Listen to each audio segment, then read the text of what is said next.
Hey guys, it's Keith Kalfas, and I just want to give a quick shout out to Jill's Office. And I use Jill's Office in my service business. I have been for about 3 years now, and they're awesome. And what they are and who they are is a company and team of professionally trained virtual receptionists who are very, very good at answering the phones for service business owners just like you and I. See, if you're a solopreneur or maybe you've got a multi-million-dollar company, it doesn't matter. They can answer all of your phone calls for you, or just take the overflow calls of the calls you don't have time to answer. So they have something called conditional call forwarding, which means you can just forward your business line directly to them to take all of the calls, or you can program it to where if you don't pick up the phone within so many rings, or you forward it, it'll automatically go to them. So if you're in the field working or taking care of another customer, you might even be on vacation. This is awesome. Your calls will never go unanswered ever again. And they have monthly packages. You can learn more about this at jillsoffice.com. Type in the word or tell them Untrapped is how you found out from the Untrapped podcast. And the code word is Untrapped, and you can save $25 if you sign up with Jill's Office. But nonetheless, what they do is they pick up the phone calls, and they're not just any calling center. They are highly trained professional virtual receptionists that specialize in answering calls for service businesses just like yours and mine. I was a little scared and apprehensive, thinking nobody can answer the phone like I can in my business because I know my business like the back of my hand and I know how to talk to my customers and qualify them over the phone. Well, that wasn't true because I remember the day I was stressed out and I had a lot going on, and I finally turned my call over to Jill's Office because I couldn't take it anymore. And the first day they were already picking up and answering the phones and had booked 12 or 15 calls. And they booked me appointments. So I do my quotes on Mondays. And they'll book out all the quotes for you on Mondays. If you have quotes, they can actually sell and close jobs over the phone and book it directly. If they use your CRM, they use a lot of different CRMs. Like I use Jobber. They use that too. But they can literally book it for you. So this makes you money, right? It's very cool. And it's different than having somebody on staff that you have to put on payroll or put in an office. They're virtual, so you can turn it on and off anytime you need to, which means that if it's the winter time and you don't need them anymore, you can just put your account on dormant mode for just a small nominal monthly fee. And what that does is it keeps all of your scripts intact because they have you create all these different scripts and all these conversations and training around. They already know what to do, but you train them how you want them to say specific things like pricing and service areas and zip codes you work in, so they can make sure they can do all that for you. But nonetheless, I've been using Jill's Office for 3 years, and what a smart move. And this is the wave of the future. So check out Jill's Office. Either if you call them, say on the phone, Untrapped, or if you go to the website at jillsoffice.com, just type in the word Untrapped. You were referred to them and by me, and you'll get $25 off. So nonetheless, I hope you try out Jill's Office. Jill's Office provides friendly, professional receptionists for small business owners just like you. We can help answer your calls, and we can even schedule estimates and jobs for you. Try Jill's Office today and get a $25 discount when you say Untrapped. Just go to jillsoffice.com.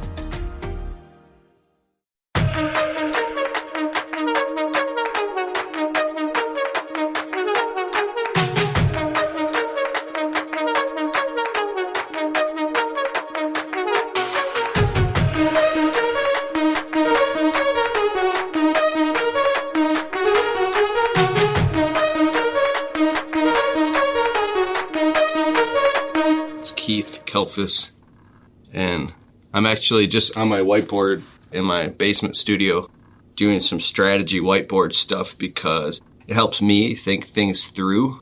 And I got really excited. I had this epiphany. It's a time management epiphany.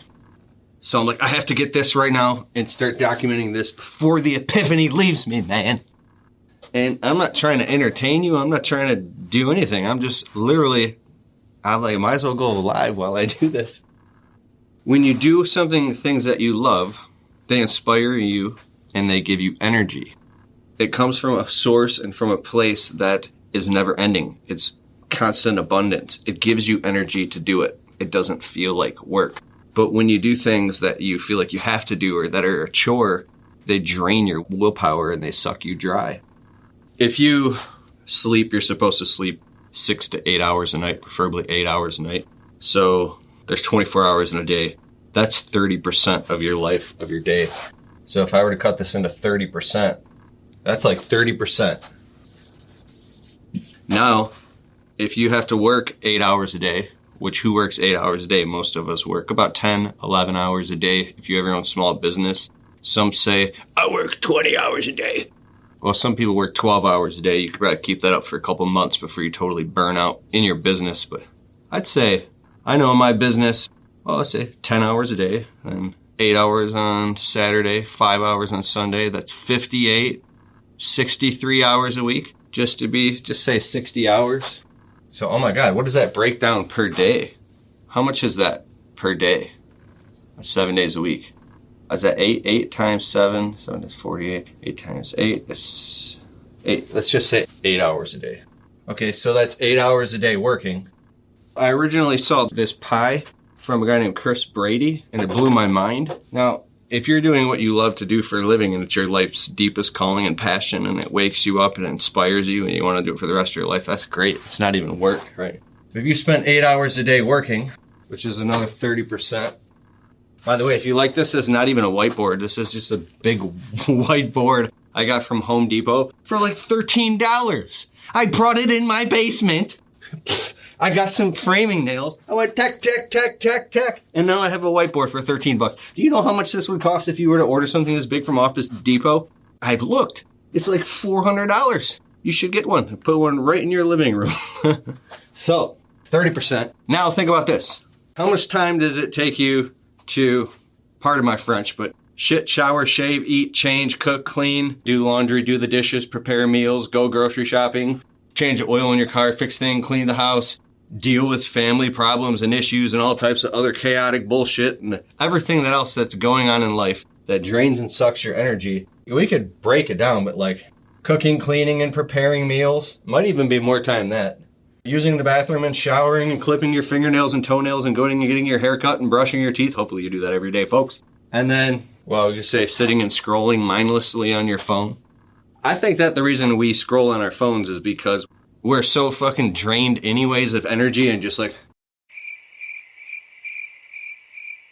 So you literally can't do anything else! But all these things, dealing with all the stuff I just talked about, all you have left, and I could take the time and, draw all this out, but that would take too long for the sake of this video. Because I'm going to draw this out in two different ways to get perspective. I just had this epiphany. My wife has her business. You see me post it sometimes. You see on her channel at Ashley Kalfas.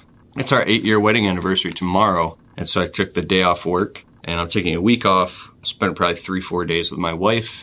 It's going to be awesome. I'm very happy. We're going to go get dinner and just hang out. But she's tied up. She's got something going on in her Amazon, her home-based business. And she's a little frustrated right now because something happened that was outside of her control, but she's fixing it right now. But as I witness this third-party, observational, unemotionally attached thing has happened to me that triggered the inspiration for this epiphany.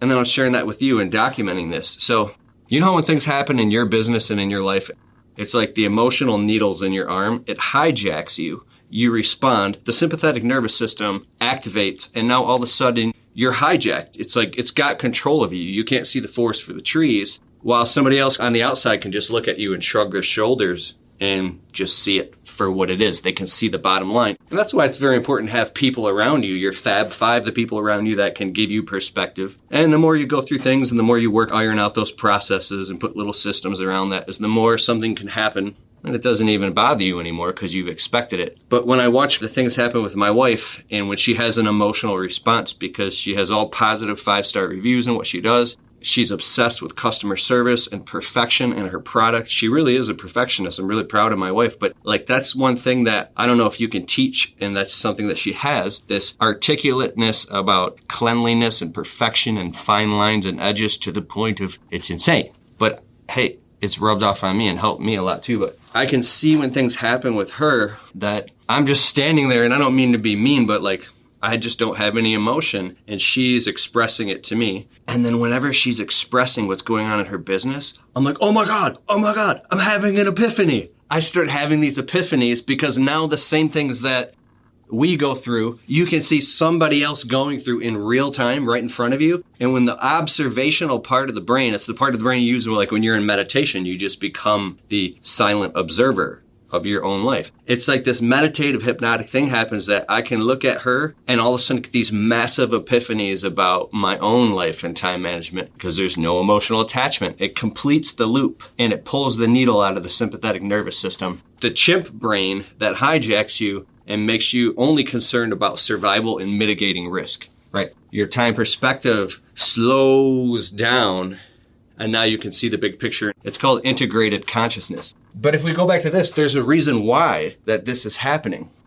So if we're primarily concerned with survival and reproduction, and then, on Maslow's hierarchy of needs, finally having a hot pursuit of a passion, a life's mission and a mandate and your life purpose and the things you want to accomplish and the legacy that you want to leave before you die. Well, when you're stuck on the gerbil wheel, this is the gerbil wheel.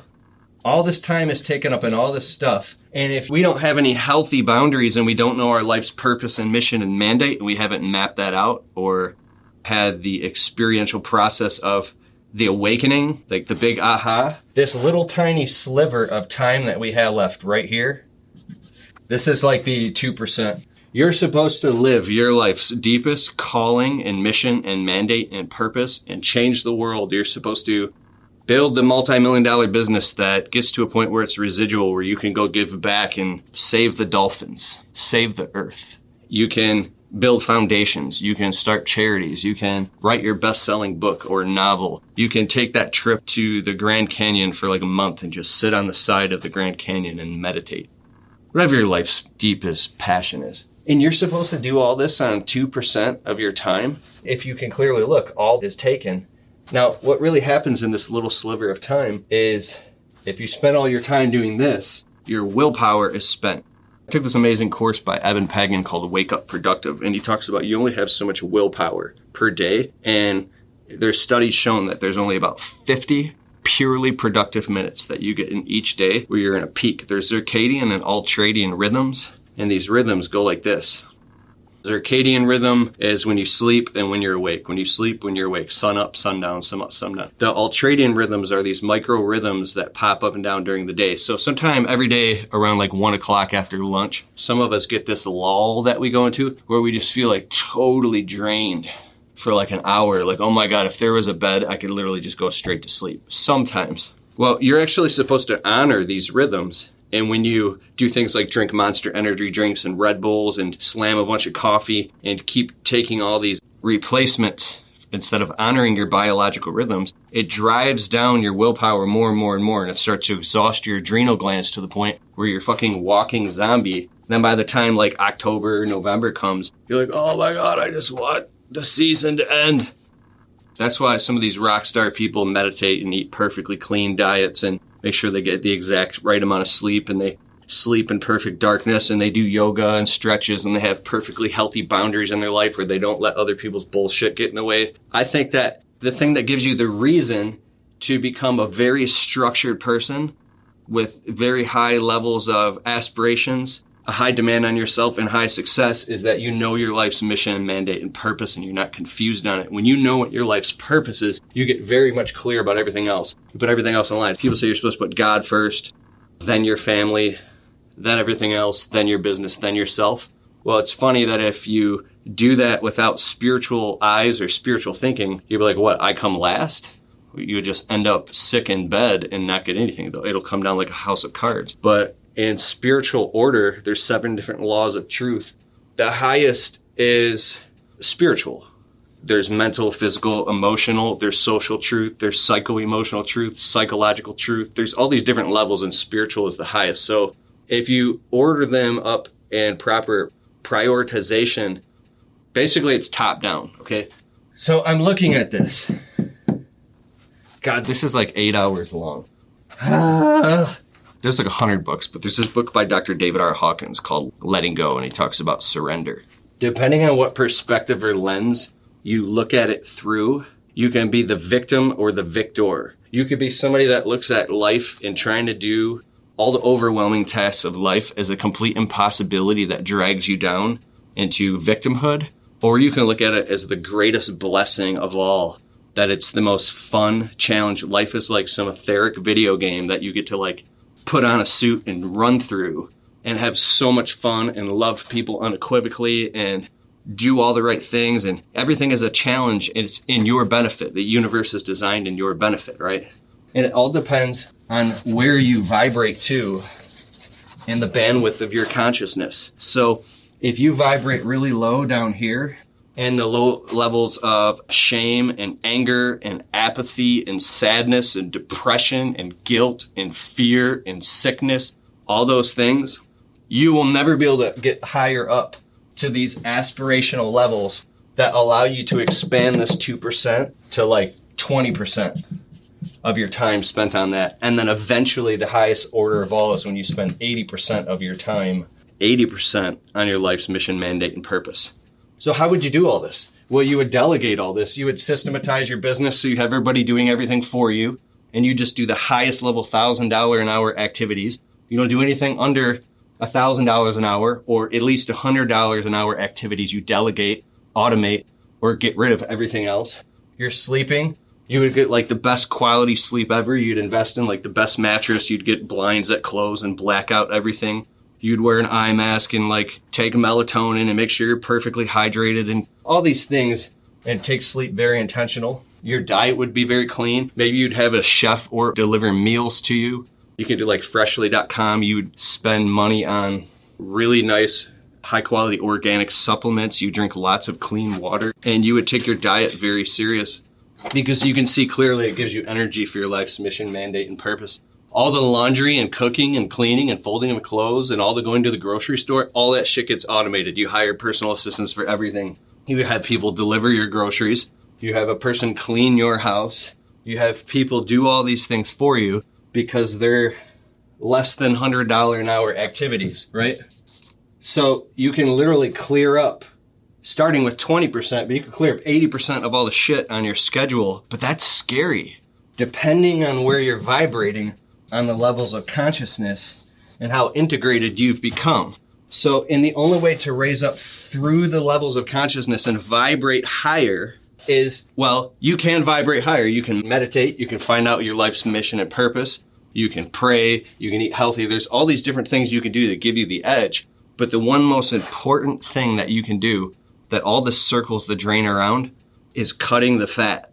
It's literally finding, well, in the 80-20 rule, depending on where you want to start, it's going and cutting out all the negativity and toxicity in your life. If you have horrible addictive patterns, drug abuse, addiction to alcohol, constant consumption of fast food, codependent relationships in your life with friends or family members who also have those addictions, either they're narcissists or they have actual demonic entities, in my opinion, attached to them that are leaping and arcing onto you and trying to feed off of you and getting into your household. So that's kind of like the woo-woo stuff, but I believe that there are actual demonic entities and demons and things that you have to get right with the Lord and then work on banishing them out of your life and out of your circle, and so they can't come back in. And then when you try to, depending on how you look at this, whether it's spiritual or whether you look at it from a scientific perspective, whenever you try to get your shit together and align with truth, it starts unlocking all these things in the deep levels of your subconscious and then your life, and everything tries to attack you to hold you down. It's like a last-ditch effort to keep sucking off you and feeding off you like a battery in the matrix. So as soon as you try to grow and evolve in your personal development and you want to move upward and onward in your life, you want to make more money, you want your business to do better, you want to eat healthier, you want to be happier, you want your relationships to evolve. As soon as you try to get rid of that negative, toxic person in your life or limit the amount of communication, they'll start attacking you or bad-mouthing you or finding ways to, it's like the mean sweet cycle, to get in and stab you in the back from behind. Shit starts hitting the fan because the very foundation of the structures and agreements that you have with other people and with yourself starts eroding at the edges because those structures were built on lies. Does that make sense? The structures, I'm not talking about physical structures, I'm talking about etheric structures and their psychological structures. They were built on lies. So if you start changing and now all of a sudden you start evolving and moving upward, People don't know how to deal with you anymore. They can't manipulate you anymore. Their codependent patterns of how they feed or you feed off of them doesn't work. So there's these neuropeptides in your brain. They pump these endorphins and these emotions that whenever you get in a fight with somebody or whenever you trigger somebody or they trigger you, you have these secondary emotional payoffs, and they're like hits of heroin in your veins that force you into these codependent patterns, either with yourself or with other people, that keep you in this pendulum of unnecessary suffering. Even as I talk about it, you hear my voice quivering because it resonates truth. So letting go of all this shit on the bottom, there's two ways to look at this. The first one is there's a beach ball that you're holding underneath the water and you're fighting and you're like holding this thing down. Like you finally give up and you let go and the beach ball pops up to the top and just starts floating buoyantly on top of the water. Why does it do that? Because that's its natural state, is to float. And you're exhausted from holding it down. The second perspective is if you're in a boat and you're going east full speed and you don't want to go east, you want to go west. So you turn the boat around with all your might and finally the boat turns around, but you get tired and you let go. What does the boat do? It turns, it starts going west again.